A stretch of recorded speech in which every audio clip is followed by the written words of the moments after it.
ప్రభుత్వాలు వచ్చాక 7 నెలలు అవుతుంది, ఎలా అనిపిస్తుంది? బతకడానికి దారి లేదు. ఎందుకంటారు బాబాయ్ గారు? చిన్న చిన్న చిన్న వ్యాపారం చేస్తాం. ఇక్కడేమో సరిగ్గా వాతావరణం అనుకూలంగా లేదు, రేట్లు పెరగటం. ఇక్కడ 30 కాయ కొంటే అక్కడ 20 అడుగుతారు. సో గతంలో పోల్చుకుంటే కూడా రేట్లు ఎందుకని అంత ఎక్కువ? ఎప్పటికప్పుడు ఆయన వచ్చినప్పుడేమో అమ్మో ఇప్పుడు బతకలేమన్నాం, ఇప్పుడు వచ్చినాక ఇంకా బతకలేకుండా ఉన్నాం. అంటే పథకాలు అమలు చేస్తే ఇంకా పెంచాల్సి వస్తుంది అంటున్నారు ఈయన, మరి ఎలా చూడాలంటే? చచ్చిపోవటమే. నేనే చెబుతున్నా, గతంలో 9 పథకాలు, ఇప్పుడేమో 6 పథకాలు. అప్పుడేమో అందుకున్నారా? ఏ బతకడానికి జీతం వస్తే చాలు, మాకు సంపాదన కాదు కావాల్సింది. అది మరి ఎలా ఉంది బాబాయ్ గారు? పనులు చాలా తక్కువ ఉన్నాయి. ఏమీ లేవు, దారి లేదు, తిరిగి వెళ్ళిపోతున్నా. ఏంటి, మేము 3 బతకాలి, ఇంటద్దు కట్టుకోవాలి, కరెంటు బిల్లు కట్టాలి. టాపీ వాళ్ళు కూడా పనులు లేవు అంటున్నారు, ఇసుక దొరకట్లేదు అంటున్నారు. అస్సలు లేవు. ఇసుక చూడపోతే ఫ్రీ అంటున్నారు, పనులు లేవు అంటున్నారు. అయ్యో, ఆటో నగర్లో పనులు లేవు. మా అబ్బాయి వారం అయింది పని చేసి, పనులు లేవు అంట. ఎక్కడెక్కడ నువ్వు అని ఎత్తుకుంటున్నారు. మరి ఎలా ఉండబోతుంది పాపం పేద బతకాలి, ఎలా బతకాలి? ఇప్పుడు మాకు దారి తెలుస్తున్నా ముందు. అది సంక్షేమ పథకాలు ఇస్తామంటున్నారు. లేదంటే మా వాళ్ళు బతకడం అనవసరం, ఆత్మహత్య చేసుకోవటమే, బతికి బాధలు పడాలిగా. కేంద్రం ఏమో అమరావతి కడతాము, ఈ కడతాము, డబ్బులు ఇస్తాము. ఎవరికి కావాలి ఈ అమరావతులు? ఈ భవంతులు ఎవరికి? మాకు కావాలండి, చెప్పండి. ఇదివరకు సంక్షేమం గురించి ఏదన్నా చెప్పాలన్నా వినాలన్నా వాలంటీర్లు ఉండేవాళ్ళు, వాళ్ళు తీసారుగా. వాళ్ళు తీసారు. ఏంటంటే ఇది ఎత్తేసాడు 18,000, అమ్మఒడి ఎత్తేసేసాడు. ఏంటి, ఆ ఇళ్ళకి కట్టుకున్న వాళ్ళు సొంతం కట్టుకున్నారు, ఆగిపోయారు, దారి తినలేక. లేదు, ఇక్కడ డబ్బులు లేవు, ఖజానాలో డబ్బులు లేవు. మీ ఎలక్షన్స్ లో ఎన్నో చెబుతాం, అన్ని జరుగుతాయని ఆయనే అంటున్నాడుగా. అవును, ఖజానాలో ఎప్పుడు ఉన్నాయి డబ్బులు? ఎప్పుడు లేవు. ఆయన వచ్చినప్పుడు లేవు అన్నాడు, ఈయన వచ్చినప్పుడు లేవు అన్నాడు. మరి సాధారణమైన ప్రజల పరిస్థితి ఏంటంటారు ఈసారి? ఇంతే బతుకుతారు, మాకు లేదండి. పవన్ కళ్యాణ్ గారు ఎన్నో చెప్పారు, ఆయన ఏం మాట్లాడలేదు. ఏంటి పవన్ కళ్యాణ్ ఏం చెప్పేది? గోసి ఆయన చెప్పేది ఎక్కడి నుంచి వచ్చాడండి? ఆయన స్వాతంత్ర సమరయోధుడా ఏంటి? లెనినా, స్టాలినా లేదా భగత్ సింగ్ లో వీళ్ళు ఏమన్నా దేశం కోసం పోరాడారా? మహిళల భద్రత కోసం ముందుంటా అన్నారు ఆయన. ముందుంటాడు, ఉంటున్నాడు, ముందు కనపడుతున్నాడు, అంతే. ఏం మాట్లాడలేదు ఎందుకు? ఈ మధ్య సైలెంట్ అయిపోయారు ఆయన కూడా. అంతకు ముందేమో అదపాదాలని తొక్కుతానన్నారు. చేసిన ప్రమాణాలు ఎవరో చేయరు. అది తెలియదు కాదు, ఎవరో చేయరు. గద్దెక్కేదాకా బాబు అని కాళ్ళు అట్టుకుంటారు, తర్వాత మన ప్రజలు జుట్టు అట్టుకుంటారు. 100కి 90 పైసలు మళ్ళీ కరెంట్ బిల్లు మళ్ళీ మారుతున్నాడు అంట. అవును, మళ్ళీ పెంచాడు. ఏం కట్టు 90 పైసలు అంటే మామూలు విషయం కాదు కదా. 100కి 90 అంటే అనుకుంటున్నా. మరి అది రాష్ట్రం మొత్తం ఎంత వస్తుంది? అవును, 25 లక్షల కోట్లు అది మొత్తం మీద. మరి అంత దారుణం కట్టగలమా? మనం కట్టగలమా? అంటే నేనే కట్టలేము, జనరల్గా కట్టలేము. ఏం చేయాలి అర్థం కావట్లేదు. అదే ఇప్పుడు ఇంటింటికి మీటర్లు మారుతూ ఇప్పటికే సగం మార్చేశాడు. ఇప్పుడు వీళ్ళందరూ కలిసి కట్టుగా వచ్చింది దేనికి? బాగు చేయడానికా, మనం తినడానికా? మేము బాగు చేద్దాం అన్నాడు, లేదు బస్సు వచ్చింది. జనరల్గా ఏమంటున్నారంటే జమిలీ ఎలక్షన్స్ కనుక ఉంటే ఖర్చులు కలిసి వస్తాయి, రాష్ట్రాల మధ్య అనేక సార్లు పెట్టడం వల్ల అనేక ఖర్చులు అవుతున్నాయి అంటున్నారు. ఒకేసారి అన్ని కలిసి వస్తాయి కదా, అన్నిటికీ ఉపయోగపడుతుంది. గవర్నమెంట్ ఎకానమీ ఉంటుంది దీనివల్ల. సార్ చూసుకుంటే రాష్ట్రంలో కొత్త కూటమి ప్రభుత్వాలు వచ్చాయి, 7 నెలలు అవుతుంది దగ్గర. మరి ఎలా అనిపిస్తుంది ఈ సంక్షేమం? ఏమంటారు ఈసారి? వెయిట్ చేయాలి కదా, కొత్తగా వచ్చారు కదా, వెయిట్ చేయాలి కదా. కొంత వెయిట్ చేసిన వాళ్ళు సెట్ అవ్వాలి కదా, మళ్ళీ సెట్ అయితే ఇది అవుతారు. గత ప్రభుత్వాలు ఏమంటున్నాయి అంటే మేము ఉంటే పాటికి ఏ ఒకటి చేసేవాళ్ళం అంటున్నారు జగన్మోహన్ రెడ్డి. ప్రభుత్వం అంటే 5 సంవత్సరాల పాటు ఉన్నారు కాబట్టి ఆయన చేస్తారు. మా గవర్నమెంట్ మారింది కాబట్టి వీళ్ళు మళ్ళీ ఏదో మళ్ళీ మార్పులు చేసుకోవాలి కదా, చేసుకుని వీళ్ళు మామూలులోకి వస్తారు. పథకాలు తిరోగమనం పడుతున్నాయి, మేము ప్రజల్లోకి రాబోతున్నాం జనవరి అనంతరం అని మాజీ ప్రభుత్వాలు అంటున్నాయి. ఈ నెల 27 సమ్మె ఏమో దీనికోసం కరెంటు ఛార్జీలు పెంపడుతున్నారు. ఎలా అనిపిస్తుంది సార్? చూడాలి కదా, వెయిట్ చేయాలి, వెయిట్ అండ్ సీ. సార్ చూసుకుంటే మరి కేంద్రం అనుకున్నట్టుగా మనకి ప్రపంచ బ్యాంకు తరపు నుంచి 8 మిలియన్ కోట్లు అప్పు అంటున్నారు అమరావతి కట్టుకోవడానికి. ఈసారి ఎలా అనిపిస్తుంది? అన్ని వెయిట్ చేయాలి, కొంచెం వెయిట్ చేయాలి. కొత్తగా గవర్నమెంట్ వచ్చింది కాబట్టి అన్ని చూసుకోవాలి కాబట్టి చేస్తారు నిదానంగా. పవన్ కళ్యాణ్ గారు కూడా ఉన్నారు ఉప ముఖ్యమంత్రి, ఆయన పనితీరులు ఏమన్నా నచ్చినాయా? ఇంకా అనుభవం కావాలంటే కొత్తగా వచ్చారు కాబట్టి ఆయన అనుభవం కూడా ఉండాలి ఆయన. సార్ ఎలా ఉంది సార్ మరి చూసుకుంటే డెవలప్మెంట్ వైపుగా వీళ్ళు వెళ్ళగలరా? ఖజానాలో డబ్బులు లేవు కదా. చూస్తారు, నిదానం చూసుకుని వస్తారు. అనుభవం ఆయన కదా, ఆయన చంద్రబాబు నాయుడు అనుభవం మనిషి కాబట్టి నిదానికి వెళ్తాడు ఆయన. సార్ చూసుకుంటే 100కి 90 పైసలు కరెంటు బిల్లుతో పాటు గ్రామీణ రోడ్లకి టోల్గేట్లు అంటున్నారు. కొత్తగా నిన్న కేబినెట్ మీటింగ్ అనంతరం కూడా అనేక అంశాలు చర్చించినప్పటికీ మరి ఖజానాలో డబ్బులు లేవు, సంపద సృష్టికి మరి ప్రజల మీద భారం అంటున్నారు. చూద్దాం అని వెయిట్ చేద్దాం అనుకోద్ది, వెయిట్ చేయాలి కొద్దిగా. గవర్నమెంట్ వెయిట్ చేసిన తర్వాత మనం ఏదో ఆలోచించాలి. 6 నెలలు వచ్చారు కదా అని గవర్నమెంట్ వెనకాలం చూసుకోవాలి, ముందర చూసుకోవాలి కాబట్టి వెయిట్ చేయడం అంతే. సార్ దక్షిణాది రాష్ట్రాలంటే ఫస్ట్ నుంచి కేంద్రానికి చిన్న చూపే. ఒక నిమిషం సార్, ఫైనల్ క్వశ్చన్. ఒకవేళ నిజంగా ఆ బిల్లు కనుక పాస్ అయితే ఖచ్చితంగా ఖర్చులు కలిసి వస్తాయి అంటారు అని చెప్తున్నారు కదా. రాష్ట్రాల మధ్య వ్యత్యాసం రాజకీయం నాకు తెలియదు. మీకు ఎలా ఉంది ఈ 6 నెలల పాలన ఎలా ఉంది? పరిపాలన బాగానే ఉంది, కానీ ఈ వరదల్లో వచ్చిన వాళ్ళకి డబ్బులు చాలా మంది బాధపడుతున్నారు. అది మాట వాస్తవం. మళ్ళీ మధ్యలో ఎవరైనా తినేశారా ఏంటి అనేది అర్థం కాలే. ప్రజలకేమో రేషన్ బియ్యం గురించి సార్ ఇప్పుడు టాపిక్ ఎక్కడ చూసుకున్నా. కాకినాడలో పట్టుకున్నప్పటి నుంచి సన్న బియ్యం ఇస్తే బాగుండేది, ఈ అక్రమాలు ఆగిపోతాయి, తినేవాళ్ళు పెరుగుతారండి, లేకపోతే డబ్బులు ఇచ్చేయమంటున్నారు. ఎలా చూడాలి? డబ్బులు ఎందుకు లేదు, బియ్యం ఇస్తున్నారు, కొంటున్నారు కదా కొనేవాళ్ళు. అంటే సార్ 100కి మహా చూసుకుంటే ఒకసారి 90% ఇచ్చారనుకుంటే 10 మంది కదా తింటుంది. అయితే ఇప్పుడు మామూలు మోడీ ఇచ్చే బియ్యము వీళ్ళు బ్లాక్లు అమ్ముకుంటున్నట్టున్నారు. వీళ్ళు ఇచ్చేది రాష్ట్ర ప్రభుత్వం తరఫున ఒక కోటి ఇస్తున్నారు, ప్రతిసారి 2 కోటలు డిసెంబర్ వరకు అని చెప్పారు కదా, కానీ అది ఇవ్వకుండా ఉన్నారు. ఇవాళ ఆ బియ్యం అలా అమ్ముకొని సొమ్ము చేసుకుంటున్నట్టున్నారు. మరి ఏంటి సార్ పథకాలేమో 6, మరి ఏమో 2 ఇచ్చారు ఆల్రెడీ అంటున్నారు. చూస్తామంటున్నారు కదా. మాజీ ప్రభుత్వాలు జనవరి నుంచి జనంలోకి వచ్చి ఎందుకు ఇంత లేట్ అవుతుందని అడుగుతామంటున్నారు. వాళ్ళు రావచ్చు అంటారు. అదే అడుగుతున్నారు కదా వాళ్ళు కూడా, ఇలాగా చేశారు. 27 ఏమో ఈ నెల కరెంటు బిల్లుల గురించి పోరాటం అంటున్నారు. కరెంట్ బిల్ తగ్గించామన్నాడుగా, లేదని చెప్పారు. కరెంట్ బిల్ పెంచామని చెప్పాడు కదా. Okay okay. మరి ఏంటి సార్ చూసుకుంటే మరి అమరావతి పోలవరం పరిస్థితి ఏంటి? వస్తాయి, ఇంకా అభివృద్ధిలోకి వస్తాయి, ఇబ్బంది ఏం లేదు. ఇది పరిస్థితి. 2027లో జమిలీ ఉంటే కనుక మళ్ళీ మాజీ ప్రభుత్వాలకి అవకాశం అంటున్నారు.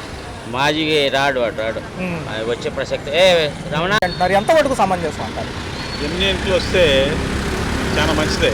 ఒకేసారి అన్ని ఎలక్షన్ జరుగుతాయి కాబట్టి ఖర్చు తగ్గుద్ది. లేదంటే ఇప్పుడు ప్రతి సంవత్సరంలో 6 నెలలకు ఒకసారి ఏదో ఒక స్టేట్లో ఎలక్షన్ జరుగుతున్నాయి, దానికి చాలా ఎక్కువ డబ్బులు పెట్టాల్సి వస్తుంది.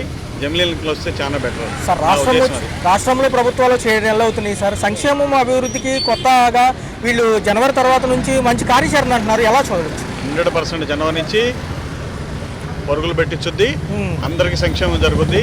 ప్రభుత్వంలో ఏం ప్రాబ్లం లేదు. గత ప్రభుత్వాలు, ఓడిపోయిన ప్రభుత్వాలు మేము జనంలోకి వస్తాము, రేట్లు పెరిగించారు, నథింగ్ డూయింగ్. 5 సంవత్సరాల నుంచి ఏం రాలేదు, ఇప్పుడు వచ్చి ఏం చేయలేరు వాళ్ళు. అదంతా ఒట్టిటికే, అది నమ్మే సఖ్యం కాదు. నిన్న కేబినెట్ మీటింగ్ అనంతరం కూడా 20 అంశాలు చర్చించారు సార్. ప్యూరిఫైడ్ వాటర్తో సహా, మంచినీళ్ళతో సహా, అన్నీ కూడా కొత్త కనెక్షన్లతో సహా అనేక అంశాలు మేము చెప్పారు. ఒక పక్క చూసుకున్నట్లయితే నిధులతో సహా ప్రపంచ బ్యాంక్ కూడా 8 మిలియన్ల కోట్ల అప్పులు ఇస్తానంటుంది రుణం కింద డెవలప్మెంట్ కోసం. ఐకానిక్ బిల్డింగ్లు కడతామంటున్నారు, రైల్వే లైన్లు అంటున్నారు. ఎలా అనిపిస్తుంది? ఈ గ్యారెంటీకి 4 సంవత్సరాల్లో అన్ని అవి చూపిస్తుంది అనమాట. వరల్డ్ బ్యాంక్ కూడా ఓకే చేసింది, డబ్బులు వస్తాయి. ఈ 4 సంవత్సరాల్లో అభివృద్ధి చేసి ఈసారి 100% చేపిస్తారు. కొంతవరకు లోటు బడ్జెట్ ఉన్నప్పటికీ, సంక్షేమానికి కొంత వెసులుబాటు ఉన్నప్పటికీ పెన్షన్లు కట్ చేశారు సార్. 3 లక్షల పైచీలకు దొంగ పెన్షన్లు ఉన్నాయంట. మొన్న పెన్షన్లే కట్ చేయాలి, వితంతువులు మామూలు పెన్షన్లు కట్ చేయాలి. ఈ దొంగ సర్టిఫికేట్లు పుట్టించి ఈ వికలాంగులు అది ఇది మూర్ఛలు అవి చూపించారు చూసారా, 6,000 8,000 తీసుకుంటున్నారు. డాక్టర్ మళ్ళీ సర్టిఫికేట్ వెరిఫై చేసి వాళ్ళని తీసేయాలి ఉంది. కానీ వితంతువులది ఈ ముసలి వాళ్ళు ఎవరు ఇది ఇట్లేదు. చాలా మంది ఏమన్నారంటే సార్, రేషన్ బియ్యానికి బదులు డబ్బులు ఇస్తే బాగుంటుంది అనేది ఒక చర్చ జరిగింది నిన్న కేబినెట్ లో కూడా. కాకపోతే సన్న బియ్యం రేట్ ఎక్కువ ఉన్నాయి. రైతులకేమో గిట్టుబాటు జరగలేక రోడ్ల మీద పోసుకుంటున్నారు. ఒడ్డు ఒక పక్క చూసుకుంటే ఈసారి మళ్ళీ దళారీ వ్యవస్థ. గతంలో ఆర్బీకేలు ఉండే కదా, మరి ఎలా అనిపిస్తుంది ఈసారి? ఈ సన్న బియ్యం అనేది ఇవ్వకపోయినా ఇప్పుడు ఇచ్చే 10 రూపాయలది కాకుండా వాళ్ళకి క్యాష్ రూపాయలు ఇవ్వడం బెటర్.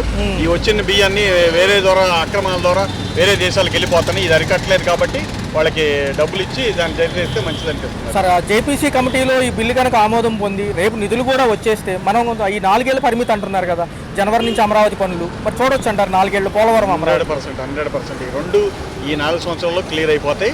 అందరు మంత్రులందరూ మంచివాళ్ళు, ఎడ్యుకేటెడ్, వాళ్ళ పనులు చేసుకుంటున్నారు. ఎక్కడా డిస్టర్బెన్స్ లేదు. అంటే జగన్మోహన్ రెడ్డి గారు జనవరి అనంతరం, సంక్రాంతి అనంతరం జనంలోకి వస్తామంటారు. ఆదరణ దక్కదంటారు. జనంలో ఇప్పుడు వచ్చేదేంటి స్వామి? పోయిన 5 సంవత్సరాలు ఎప్పుడు జనంలోకి రాలా. జనం పోయి కలవాలంటే ఎక్కడ ఆయన రాలేదు. ఇప్పుడు జనంలో చేంజ్ చేస్తాడు. అదంతా ఒట్టిటికి వచ్చినా కూడా జనం నమ్మరు. అదంతా డూపు, వేస్ట్. జనంలో ఎందుకు అంటారు? కేంద్రం మంచిదే అని అంటారా? ఈ జమిలీ ఎలక్షన్స్ 2027 పెడితే రాష్ట్రం మొత్తం వివిధ దశల్లో జరిగే ఏదైతే ఖర్చులు అవుతున్నాయో ఎలక్షన్స్ నిమిత్తం అన్ని కలుపుతారు.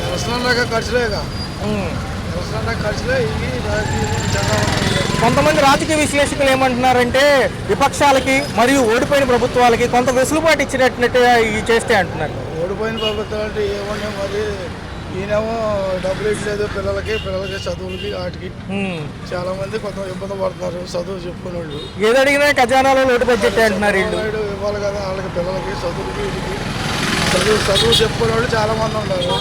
ప్రైవేట్గా చదివించిన వాళ్ళు కొంతమంది ఉన్నారు, గవర్నమెంట్ స్కూల్లో చదివించిన వాళ్ళు కొంతమంది ఉన్నారు. అందరూ చూసి వేయాలి కదా ఆయన. సార్ మరి ఇప్పుడేమో చూసుకుంటేనేమో గతంలో స్కూల్ వ్యవస్థలు కానివ్వండి, సంక్షేమానికి వాలంటీర్లు ఉండేవాళ్ళు, అన్ని చెప్పేవాళ్ళు. ఇప్పుడు ఈ వ్యవస్థలన్నీ నిర్వీర్యం అయిపోయి వాళ్ళు చాలా ఇబ్బంది పడుతున్నారు. వాలంటీర్లు కూడా జాబులు లేక లేక మరి జగన్ ఉంటే ఇచ్చేవాడు. మరి వాలంటీర్లు కూడా చాలా రోడ్డును పడిపోయి ఇదిగా ఉన్నారు. ఏ పని చేసుకుందామన్నా కానీ చేసుకోలేకపోతున్నారు. చదువుకున్న వాళ్ళు ఏం పని చేస్తారు, కూలి పనులు చేయలేరు. వాళ్ళు అందరూ మరి రోడ్డు పడి ఇది బాధపడతారు. మరొక అంశం ఏంటంటే సార్, రేషన్ బియ్యానికి బదులు డబ్బులు ఇస్తే బాగుంటుంది అంటున్నారు, లేకపోతే సన్న బియ్యం ఇవ్వమంటున్నారు. ఎంతవరకు బాగుంటుంది అంటారు? సన్న బియ్యం అంటే వాళ్ళు ఇచ్చిన వరకు అవి ఉచితంగా ఇస్తున్నారు. మరి గవర్నమెంట్ ఉచితంగా ఇస్తుంది. అది ఉచితంగా ఇచ్చినప్పుడు దాన్ని ఏం చేస్తాం, మరి వాళ్ళు ఇచ్చినవే తీసుకుంటున్నారు. మరి మనకి మంచిగా కావాలంటే అది చెప్తారు మటుకు అది కోట్ల మీద ఇది. మరి ఆయన ఏమో రాకముందు ఎన్నో చెప్పారు పవన్ కళ్యాణ్ గారు, వచ్చాక ఏం మాట్లాడలేదు. మహిళలు మిస్ అయ్యారన్నారు, ఏవో చెప్పారు. చెప్పారంటే గెలిచేదాకా ఒక మాట మాట్లాడతారు, గెలిచిన తర్వాత ఒక మాట మాట్లాడుతుంది. అంతా ఉండేదే ఏదైనా. సార్ కాలక్రమేణా ఎలా ఉంటుంది? ఓన్లీ సంక్షేమం పక్కన పెట్టి అభివృద్ధి అంటే మరి పేద లెగలేని వాళ్ళు ఉంటారు, తెలియని వాళ్ళు ఉంటారు. పేదలకే చేయాలి, దేనికైనా చేసినా కానీ వాళ్ళ పేదల గురించే మరి వాళ్ళు కూడా చేసేది. పేదలకు చేస్తేనే బాగుంటుంది. ఏదైనా రేట్లు తగ్గించి గవర్నమెంట్ రేట్లు తగ్గించి పేదలుగా చేయాలి. గత ప్రభుత్వంలో ఓడిపోయిన మంత్రుల్ని మళ్ళీ బలోపేతం చేసి జనవరిలో బయటకు వస్తామన్నారు జగన్ గారు. మరి ఏమైనా వస్తారంటారు ఈసారి? వస్తారు. వాళ్ళు ఎవరు అధికారంలో ఉంటే వాళ్ళు వస్తారు. జనాలు బట్టి వాళ్ళు ఓట్లేసి గెలిపించుకొని చేస్తారు ప్రభుత్వం. Right sir. ఎలా అనిపిస్తుంది? ఖర్చులు కలిసి వస్తాయి అంటున్నారు కదా. అంత పెద్ద ఎలక్షన్ అనేది ఒకేసారి జరిపించడం వల్ల అంతా మనం హ్యాపీగా ఉంటాము. రెండోది చూసుకుంటే ఖర్చులు ఎక్కువ పద్దాక రాష్ట్రాల మధ్య ఎలక్షన్స్ అంటే అంత యంత్రాంగాన్ని కూడా మేము అందుకోలేకపోతున్నాం అంటున్నారు. జేపీసీ కమిటీకి కూడా బిల్లు వెళ్ళింది నిన్న. ఎలా అనిపిస్తుంది? ఇది పర్వాలేదు. ఎలక్షన్ ఒకటి ఖర్చే ఉండదు, కాకపోతే మంచిదే ఇది. సార్ చూసుకుంటేనేమో ప్రపంచ బ్యాంక్ ఏమో 800 మిలియన్ కోట్లు అప్పిస్తానంటుంది అమరావతి నిర్మాణానికి. ఎలా అనిపిస్తుంది? ఇచ్చిన ఫలితం ఉన్నోడు దోచుకొని తింటాం తప్ప లేనోడు పెట్టేది ఏమీ లేదు. ఇది వాస్తవం. నిన్న కేబినెట్ మీటింగ్ అనంతరం కూడా ఏదో ఇంటింటికి కూడా కొత్త కనెక్షన్లు ఇస్తారంట, కుళాయి నీళ్లు. రెండోదేమో మహిళలకు 1500 జనవరి నుంచి అంటున్నారు. ఎలా ఏమి ఇచ్చాడులే, ఆడవాళ్ళకి చెప్తూ కొట్టినట్టేంది. అమ్మ ఒడి వేసేవాడు, 5 వరకు పిల్లలు బాగా చదువుకున్నాడు, మనకు పోయి మనమే తోముకున్నాం. దీనికి విచిత్రం ఏముంది? 3,20,000 పెన్షన్లు ఏవైతే ఉన్నాయో, 3,20,000 పెన్షన్లు దొంగ పెన్షన్లు ఉన్నాయి అంటున్నారుగా. అటు అనిపెట్టండి. ఒక నిమిషం సార్, మీ అభిప్రాయం అడిగాలేండి సార్. ఆయన తర్వాత అది ఈ అన్నది కదా, అప్పులని కాదు, కొంతమంది ఆయన అంటలేదు సార్. అమరిపోత చేయడం, కొంతమంది లేనోళ్ళు బాగుపడ్డారు, ఉన్నోళ్ళకి అది విరుద్ధంగా కనిపించింది. ఇంకా తప్ప ఏం లేదు. ఈ 3,20,000 పెన్షన్ దొంగ పెన్షన్లు అంటే తీసేస్తారంట. హౌస్ హోల్డ్ కూడా సర్వే చేస్తుంది, అందుకేనని చెప్పారు నిన్న. అది విషయం మనకు తెలియదండి. పెన్షన్లు మాకు 50 వచ్చింది, నాకు పింఛన్ పెట్టుకోమన్నారు. వస్తే పెట్టుకుంటాం కానీ ఆ పింఛన్ దొంగ అంటే మనకి తెలియదు కదా. తెలియని దానికి మనం అంటాం. సార్ చూసుకుంటే జగన్మోహన్ రెడ్డి గారు జనవరి నుంచి జనాల్లోకి వస్తానంటున్నారు. పెరిగిన కరెంట్ ఛార్జీల పైన ఈ నెల 27 సమ్మె పోరుబాటు చేస్తామంటున్నారు. ఎలా అనిపిస్తుంది? నువ్వు వస్తే రాను, వచ్చి ఏం చేసేది? 5 ఏళ్ళు ఆయన వచ్చినా చేసేది ఏం చేసేది? కాలమే నిర్ణయించి. కాకపోతే ఏంటంటే రేట్లు తగ్గిన కానీ మధ్యతరగతి వాళ్ళు కొద్దిగా ఈ చదువుకున్న పిల్లలు ఇంట్లో ఒక రోజు వెళ్ళి ఒక రోజు జరగక ఉంటారు కదా, వాళ్ళకి ఇబ్బంది తప్ప డబ్బున్న వాళ్ళకి ఏం లేదు. హైదరాబాద్ లో హైటెక్ బిల్డింగ్ తరహాలోనే ఇక్కడ కూడా ఐకానిక్ బిల్డింగ్లు కడతామంటున్నారు. మరి ఎలా అనిపిస్తుంది? అది జరిగితే మంచిదేగా. అప్పుడు లేబర్ అనేవాడు ఉన్నాడు, అందరూ పోటీసులు అవుతారు. అది చేస్తే మంచిది. మరి ఒక పక్కన చూస్తేనేమో రాష్ట్రం రోడ్డు బడ్జెట్ లో ఉంది, అప్పులు చేయమన్నారు కదా, మళ్ళీ అప్పులు అవుతున్నాయి కదా. ఎలా అనిపిస్తుంది? వాళ్ళ ఇష్టం, అది మనం చేసేది. అప్పులు చేసిన జనాల మీద వచ్చేది. మరి ప్రతిసారి మరి ఇన్ని భరించడానికి తప్పదు, సిద్ధమేనంటారా ఏపీ రాష్ట్ర ప్రజలు? అంతే, మరి భారాలు తప్పవు కదా. తప్ప